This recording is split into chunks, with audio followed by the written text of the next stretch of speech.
Je dirais que quand même un ingénieur français, ça reste souvent un homme, ça reste souvent un homme blanc qui a eu l'opportunité de comprendre ce qu'était un ingénieur relativement tôt dans sa vie. Et c'est finalement assez dommage, et c'est notamment une dimension du métier d'ingénieur qui me tient particulièrement à cœur, le fait d'être capable d'augmenter et d'améliorer la diversité au sein de ces profils en France.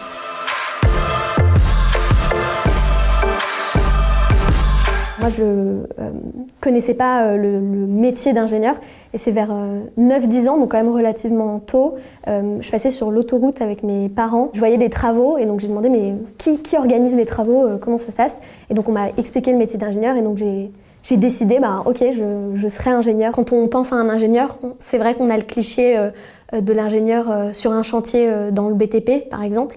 Mais finalement, on a une multitude d'ingénieurs qui existent actuellement. Cette fonction, elle peut être autant dans le BTP que dans la tech, que dans les industries, que dans la santé. Lorsqu'on fait des études d'ingénieur, on peut apprendre du code, on peut apprendre de la mécanique, mais on apprend aussi, et je dirais surtout, c'est une manière de réfléchir, une manière de structurer, une manière de proposer des solutions. Par exemple, sur le problème du climat, qui est partagé par nous tous, si vraiment tu veux agir et agir au quotidien, en étant ingénieur, tu peux complètement voir ton impact, voir ce que tu fais pour créer la société telle que tu souhaites la voir. J'ai fait un bac scientifique, une prépa physique-chimie, et donc ensuite j'ai intégré une école d'ingénieur, Centrale Supélec, et donc je commence mon premier travail dans l'industrie de la santé en tant qu'ingénieur.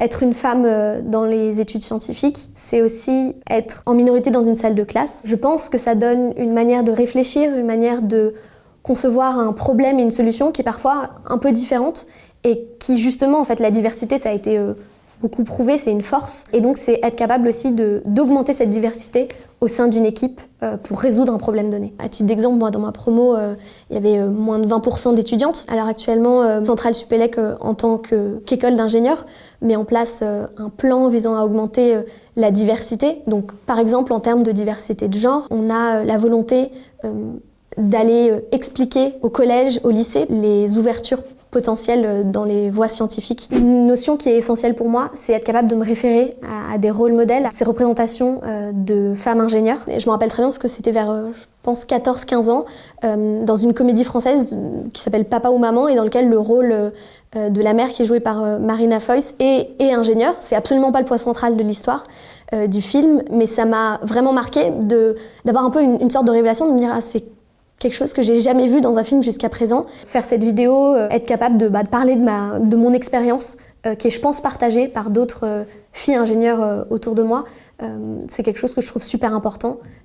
Et c'est vraiment, j'espère, que le début d'une multitude de profils d'ingénieurs qu'on voit apparaître et dont on entend parler.